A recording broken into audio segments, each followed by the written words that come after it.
It's been a good time. It's been a good time. I just had to mix it up a little bit with the lip color. Mwah. Anywho, welcome if you are a Black screenwriter, film or TV, doesn't matter, and you are serious about forging your path in the industry, you are in the right place.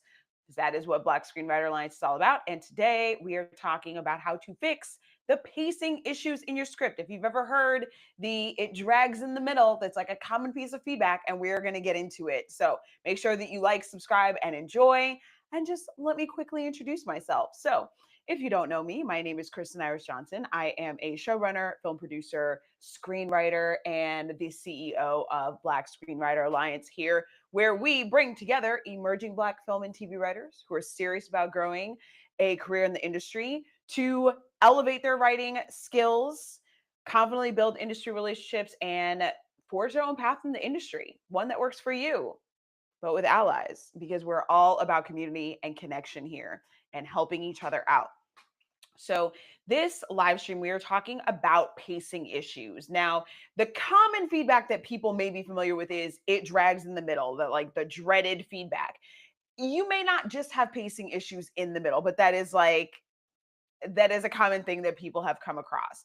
Your act one might be strong, your act three is strong, and then in the middle is where it starts to lose it. So, that phrasing does refer to a common pacing issue regarding specifically the second act of your script, slowing down and losing your reader's interest. But again, you can have a pacing issue that is not just in the first act of the script. You might have an issue in the beginning, like the beginning is slow.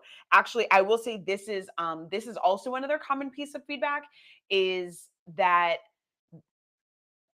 if you've ever heard someone say you're starting, like the story starts too late, what that means is that you're front loading your script with too much setup, and the actual, like, when we're getting into, like, oh, okay, now we're cooking with grace, baby, like by the time you get to that, like, it's way too late in the script.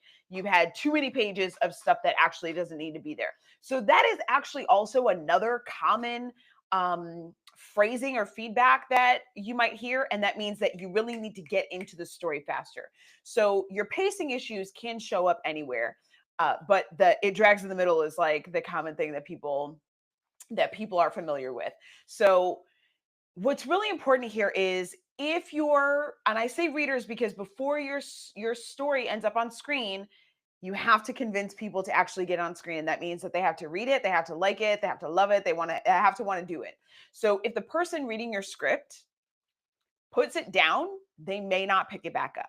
They might, but they may not. What you really want, what I want, I would say as a writer, what I want is I want to be able to give someone a script where they're like, oh man, like I want to keep going. And that doesn't mean that it has to be fast paced or it has to be action or it has to be all these crazy things happening. That's not what that means. What that means is that there is something there in the story that is intriguing, that is making people want to keep reading page after page, to stick with these characters, to find out what's going to happen next, to find out what's going to happen with them and what they're going to do.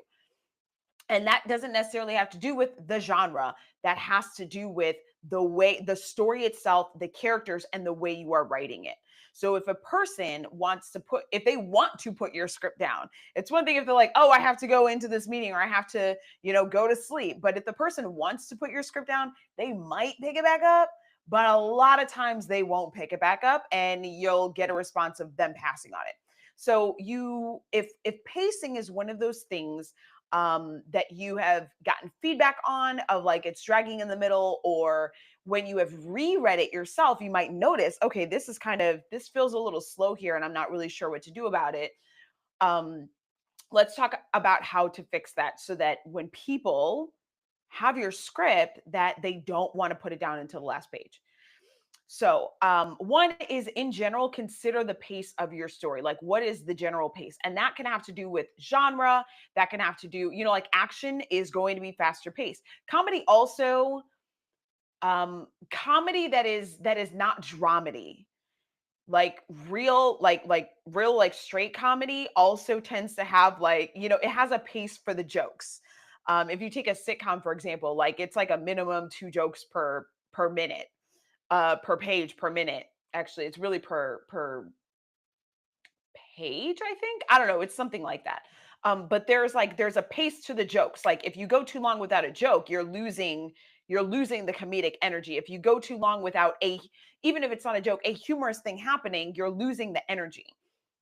So, action tends to be quick.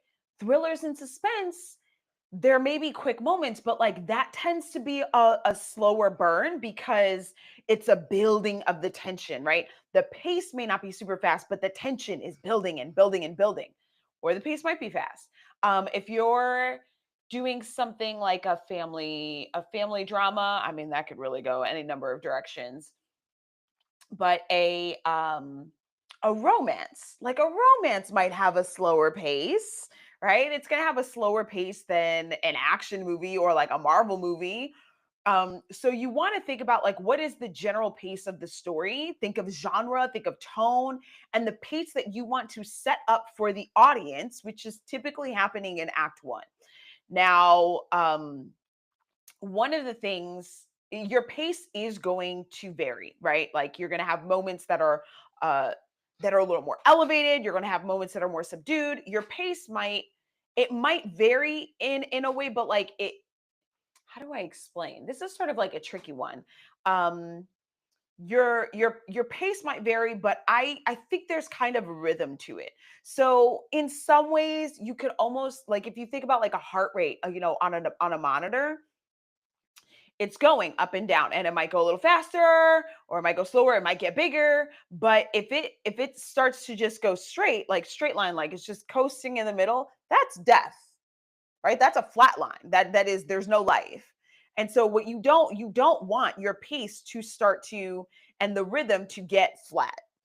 There has to be a bit of a rhythm to the pace that's happening.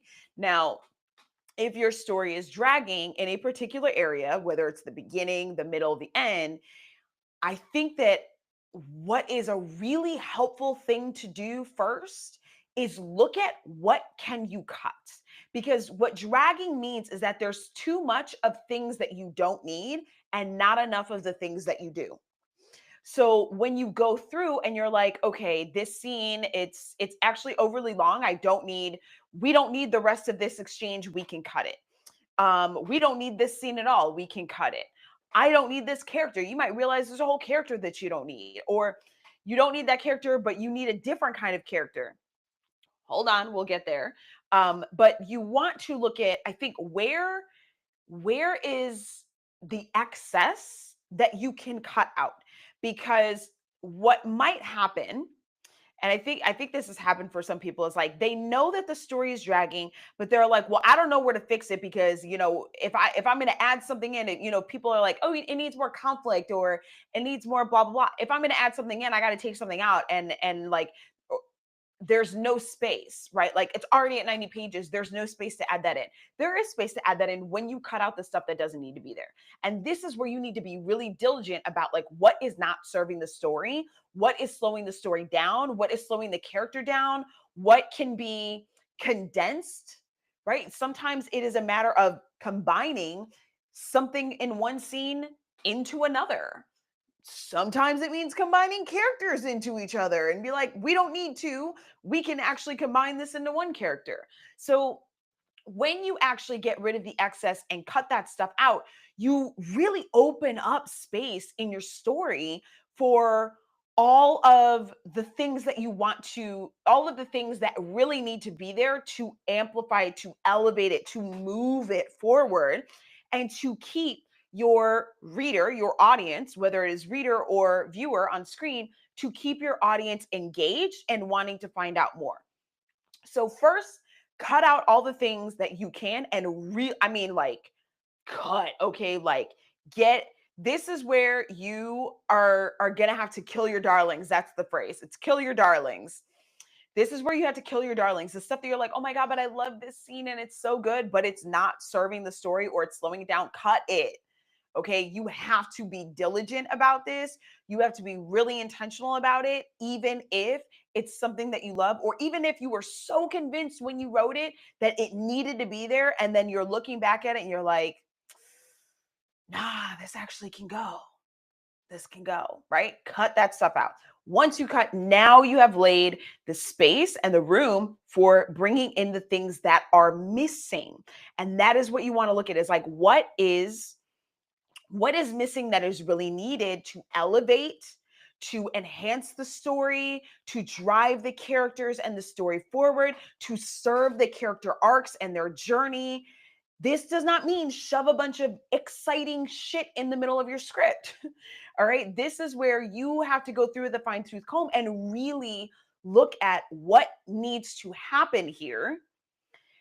Because what can happen, and this is what I want to help you avoid, that I actually like hate when people do this, is someone gets feedback like, oh, it gets a little slow here, or this needs more conflict, and then they toss something in there that is exciting or thrilling or whatever, but it doesn't actually make sense with the characters, and it doesn't make sense with the story, or it causes some big plot hole because it's like, but you already set this up over here and this thing doesn't make sense.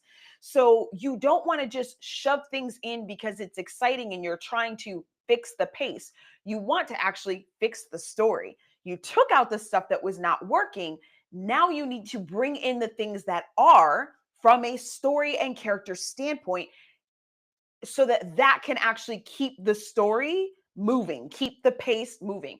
It's not trying to just stick things in that you think will be thrilling or think will be exciting, but if they don't match with your characters, with the character arcs, with the character backstory, or with what you've established about the characters, the story, or the world that you're creating, and that does not mean fantasy world.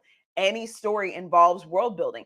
If it does not align with those things and elevate it, and it brings it down, or it doesn't make sense, it causes continuity issues, it's not helping you. It is making your story worse. So be intentional about what it is that needs to be in the story so that the story can actually move and the characters can move forward.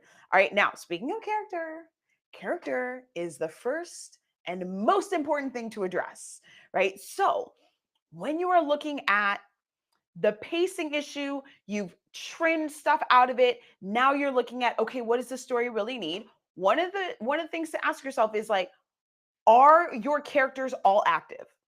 Does anyone disappear and then pop up who needs to actually show up more? Like, maybe they pop up and something is different about them, or they do something that feels kind of like jarring or wacky. They may need to show up more to show how they got to that, whatever that wackiness is that you brought them in. So I'll give you an example.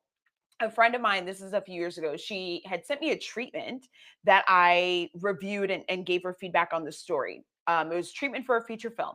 Now, I read it, I liked the concept, but the biggest problem that I saw in this was, I said, Your main character disappears in the beginning of Act Two, and they don't show up again until Act Three." Now, again, this was a treatment, it was not a script, but I was like, whose story is this? Because if it's her story, we need to be following her journey this whole time. And not that you can't go away to other characters, but to go away to other characters for half of the movie, because act two is half of your movie, then that's too long. Like, what happened to her? And she was like, oh my God. She's like, I didn't even realize that I did that. She's like, let me go back and fix it.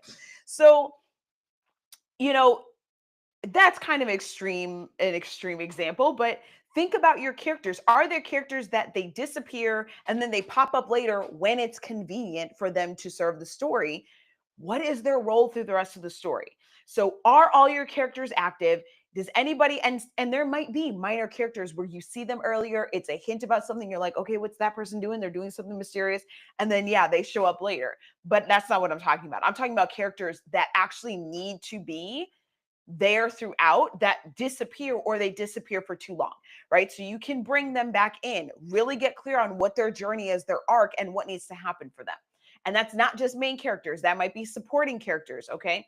Now, are your characters taking enough action, right? Can you raise the stakes for them? Can you make it harder? Can you give them more obstacles?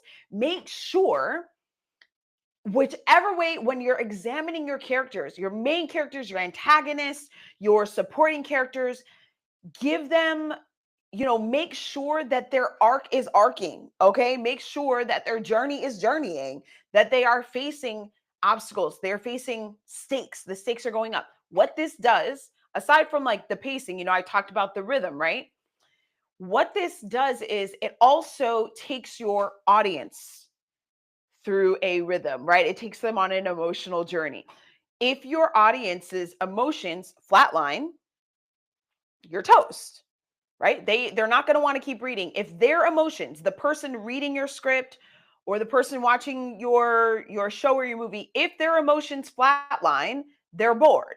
Because we watch these things, whether it is you want them to laugh or you want them to be scared, you want them to be thrilled, you want them to try and figure out the mystery, you want them to, you know, feel hopeful, whatever it is. If their emotions are not going up and down with the characters, then it's gonna feel like, oh, the pace dropped, and they're not going to want to keep reading the script or keep watching whatever, whether it's movie or TV. So as you are taking your characters on this journey, if you're looking for, okay, what's missing, where can I increase the stakes, where can I bring in more conflict, is there some lesson that they need to learn and I need to bring in more of something else for them to learn that lesson. You want there to be that rhythm, and you want to be able to take your audience on that emotional journey with them, so that your audience, because that's part of it, is that rhythm of the emotions of your audience is what drives them to keep reading it or keep watching your project. So you want to take them on that journey, and that journey is rooted in the character journey. So as you are thinking of these things, okay, the stakes aren't high enough, I need to increase them, or I need to bring in more of a conflict, or, oh, this character overcame this one too easy, I need to give them a bigger obstacle, or they need to make some kind of big mistake. Like, what is their fatal flaw? How do they live into that? And then what does that do for them? All of these things, you want to make sure that it is rooted in strong, dynamic character development, because that is the driver of every good story. So this is why I said you don't want to just toss a bunch of stuff in that seems exciting. All your decisions when it comes to fixing this and filling in, what is missing in your story, you want that to be rooted in the character. What is going to be more challenging? What's going to make it more dire for them? What is going to be, if it's a comedy, what's going to be super embarrassing for them in this moment? What's a huge mistake they can make? What's a secret that might come out? What's a relationship that they have, whether it's friendship or family, that can have friction or have some kind of big blow up? Whatever it is, you want it to be rooted in that character's development, in who that character is, in their journey and their arc, because that is what's going to keep the pace and what's going to build that rhythm for your audience. The other thing I would say when it comes to pacing is, where can you incorporate some surprise, right? Like, is your story too predictable? If we, as the people reading your script, can see everything that's going to happen before it happens, it's too predictable, right? There is an idea with story. Most stories, most things that we watch, we have an idea. We have like an expectation of how it's going to end. Like Christmas movies, it's always going to end happy, right? There's always going to be whatever triumph of the problem, and like everybody saves Christmas or something. You have an expected end, and I use Christmas because Christmas movies are extremely formulaic. They don't deviate that much. It is really just the content in the movie that does. But if you have, there may be this, okay, an end that feels inevitable, right? Like, we know that, except for the end of Infinity War, we know that the end of a Marvel movie is going to end with the heroes triumphant, except for that one. Um, but we don't necessarily know how they're going to be triumphant, right? So rom-com, they're going to get together in the end, but we don't know all the like shenanigans that are going to happen on the way. So how can you incorporate more surprise into your story and mix things up so that it it breaks up that predictability and it takes people on a ride. You want to take your audience on a ride, not just your character. You want to take your audience on a ride. And if it feels too predictable, if it feels like something we've seen 100 times with no variation, not only is whoever's reading it probably not going to want to finish it, or they might finish it and not want to make it, it's also just not going to hold. If it makes it to screen in that form, which like hopefully it doesn't, hopefully somewhere along the way a producer or a director or somebody is like, we got to change it up. But if it doesn't happen, because we've seen stuff on screen where we're like, what? If it gets to screen, it's not going to hold your audience's attention, and it's not going to be something that they're going to want to come back and rewatch. So incorporating surprise, and again, not toss some random stuff in there, but how can you make the journey surprising or feel fresh, feel new, feel different in some way from what we have already seen? Going to um, that's going to help with the pacing issue also, honestly, because if the story is predictable, again, it's a flat line, right? Our emotions, our interest is going to flatline. So when you bring in things that are interesting, it keeps us with it. And so there's an element of that interest, but also that pace. Like, I guess surprise isn't necessarily about pacing, but you know, I still think it's important to mention here. All right. So, thank you for watching this. Make sure that you like and subscribe so that you get more when we go live, because I do go live regularly, usually twice a week, sharing screenwriting tips, industry conversations, etc. But also make sure that you check out our community, Black Screenwriter Alliance. It is our online membership community. You can try it free for 7 days at blackscreenwriteralliance.mn.co. Come and check us out. We have lots of stuff in there. You can do table reads with actors. We have workshops. We have industry guests. We have replays of all of the events that we do.